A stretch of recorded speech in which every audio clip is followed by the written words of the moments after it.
This is Full Album Playlist, and today I wanted to talk about Richard Dawson. No, not that Richard Dawson.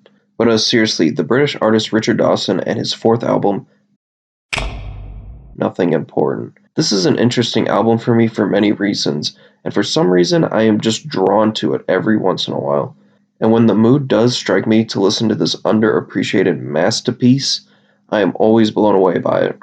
For one, the album cover has this simple elegance that fits the title and content of the album perfectly.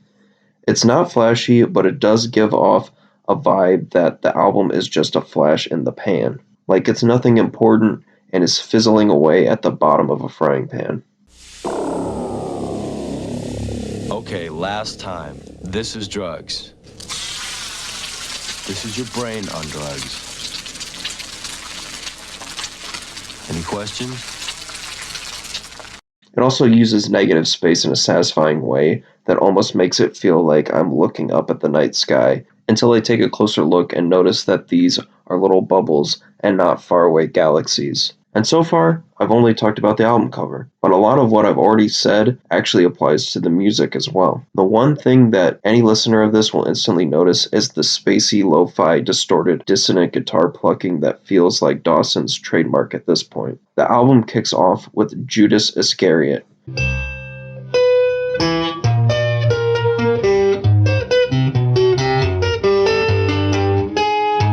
which is an entirely guitar-driven track with no vocals or other instrumentation of any kind. The song kicks off with this very despondent, almost free jazz guitar string plucking that could be an instant turn-off to an average music listener. But if you stick through the first minute or so, you will get to this absolutely menacing guitar strumming that fills the empty space you have grown accustomed to up to that point. The sudden, loud, distorted strumming almost shocks you awake and brings a whole new dynamic to the track. It may sound like some untrained amateur just picking up the guitar for the first time to some, and I don't have much knowledge of music theory or anything like that, but I can tell that Richard Dawson is a master guitar player from this track alone. It sounds very simple and complex, free jazz and cohesive all at the same time. Dawson rides this line perfectly throughout the whole album. Judas Iscariot is the perfect opening track to this album because it sets the tone for what is to come. Not only with its sound, but also the song length at 6 minutes 40 seconds. The album is only 4 songs long and 44 minutes in total. The second song on the album is the title track, Nothing Important, and is one of the longest songs on the album at 16 minutes and 15 seconds. This song, unlike the last song, has Richard Dawson singing, and I think it is one of his best, if not his best vocal performance ever. This song starts slow with glimmering, beautiful guitar chords and melodic singing, and by about the 2-minute mark builds to loud, belting, and powerful guitar chords. This is kind of the layout of the first half of the song, with it resetting every couple of minutes to a slow build to an explosive high. And each time it gets that loud emotional explosion, Richard's voice seems to get more cracky, unhinged, and filled with emotion. You can tell that Richard is really channeling his experiences and feelings into this song just in the sound alone. The lyrics of the song don't take a backseat to the music at all either. This song seems to be very personal to Richard, with it opening with his birth with the line, "I am born by cesarean section at 9:30 a.m. in Princess Mary's Maternity Hospital on the 24th of May, 40 years ago, dangled by the ankle, smacked across the bum, swaddled in a blanket, howling like a wheel. My big brother, laying on his tiptoes, hisses, 'I don't like him.'" That ending part about his brother not liking him made me laugh when I read it, and shows some of Richard's ability to inject some sort of quirky, dark humor into his lyricism at times. The lyrics of the song straight from the beginning seem to chronicle his entire life, with more lyrics alluding to more interactions with his family members throughout the ages. And after each verse, he sings the loud, ringing chorus, "I am nothing, you are nothing, nothing important.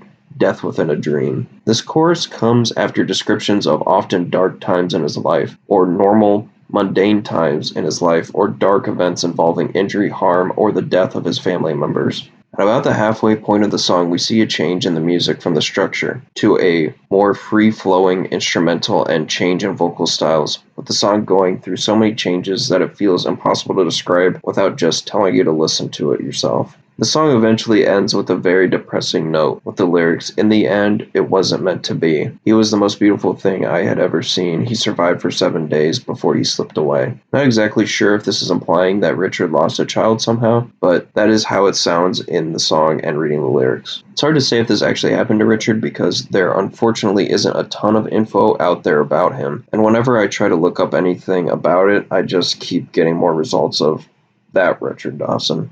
If my interpretation of this ending lyric is correct, however, then it would explain the place Richard is coming from, with the dark nature of this track and very nihilistic chorus shouted after every dark event detailed throughout the song. In the end, this song is truly an amazingly dark, beautiful work of art. The mastery and proficiency it takes to fill an over 16-minute song with only the power of your voice and guitar playing abilities cannot be expressed enough. Some songs I listen to at 3 minutes from much less talented artists feel more boring and drawn out than something this dynamic and performative from an artist you can tell has put in real work to become an excellent musician.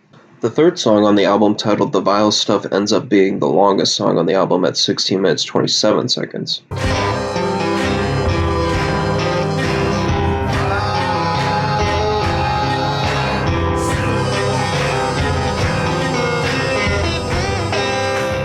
This song feels like a direct continuation of the previous song from the beginning. It starts off with nearly 5 minutes of instrumental that is a slow, winding build-up to the groove that will pretty much be the rest of the song. After this instrumental build-up, we get to this thumping beat and clapping in the background. This marks the first time in the album we hear any other sound besides Richard's singing and guitar, and it's a welcome change because it really adds to the dark, almost tribal feel of the song. The lyrics on this one also seem to be pretty dark, with Richard describing stories of his struggles with alcohol, with the title "The Vile Stuff" referring to alcohol. And it seems he's going throughout his life and telling stories of times from his life when alcohol made a negative impact. The first verse reads as, "Year sevens on a school trip to Featherstone Castle, and some wee scallywags brung a Coca-Cola bottle containing a spirit. Poor Peter cracks open his head on a shiny brass bed knob and has to be rushed by helicopter ambulance to Halt Whistle Hospital." To me, this verse marks the first time Richard saw the negative effects of alcohol on some kids he knew drinking spirits on a field trip and almost killing themselves. I'm not sure exactly what is going on in the second verse, but it seems to be a tale about sexual misconduct at his school possibly, which would be another example of a negative event surrounding his life at a young age. But this verse leads to a refrain that says, "I only drank a few little droplets, I only took a tiny draught of the vile stuff." This seems to indicate that in his youth he didn't drink more than he should have. Maybe saying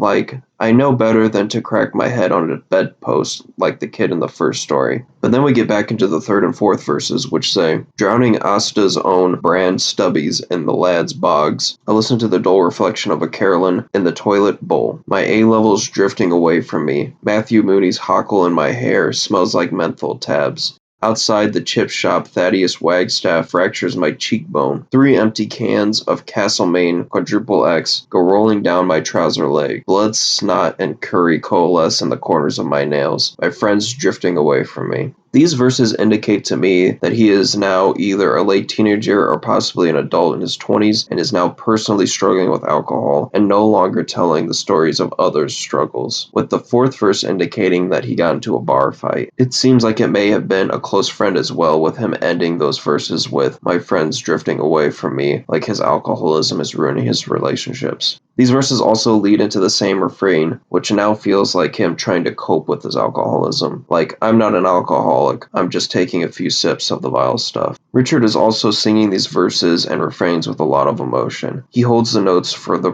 refrains for a long time and really belts them out. All the while the music is thumping along and slowly building more and more, with more instrumentation as it goes, with some cool violin coming in and louder percussion, emphasizing the dark nature of the stories he recalls. I'm not going to read and go into detail about every verse, but I easily could. The verses really are more the same in terms of the content of the stories, but escalating in severity, with one verse explaining how he punctured a hole in his hand while liquored up, which makes me more impressed with his guitar playing ability. But the story does seem to end on somewhat of a positive note, with him describing some reflection and rehabilitation. He mentions that his neighbor lost 2 fingers and mentioned trying meditation. I think this song is also a way of him getting out his frustrations with the vile stuff through his art. This song ends with a distorted instrumental breakdown for another amazing song on this album. The final song ends the album off much like how the album began with an instrumental track. This song is titled Doubting Thomas.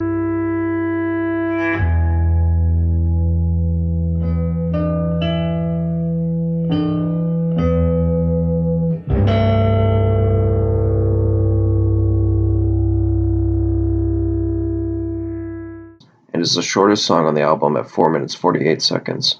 This is the slowest song on the album in terms of the pace. It's a slow guitar playing with loads and loads of distortion and reverb to really fill out the space of the track. It's really a beautiful way to end off the album. It feels like a way to reflect on the personal journey Richard has taken you on throughout the album, as well as being a sort of nihilistic ending. I say this because it makes me feel like the song is lyricless because it is nothing important like the title of the album says. Like this whole album is a waste of time and my life is nothing important that anyone should worry themselves about. What I'm trying to say is he gives you time to think about all the events in your own life and how trivial they can seem. But these are the events that make you as a person. I absolutely love this album and would highly recommend it if that isn't already apparent at this point in the video. So if you watch this video, give it a chance and experience the artistry that Richard Dawson lays out in this album. I'm not giving the album a rating or anything like that. The point of these videos aren't going to be about rating albums. I'm likely only ever going to be mostly positive when I'm talking about these albums because I want the point of these videos to be sharing the music I like. So if you liked the video, give it a like. If not, give it a dislike. And I hope you watch the next one. Goodbye.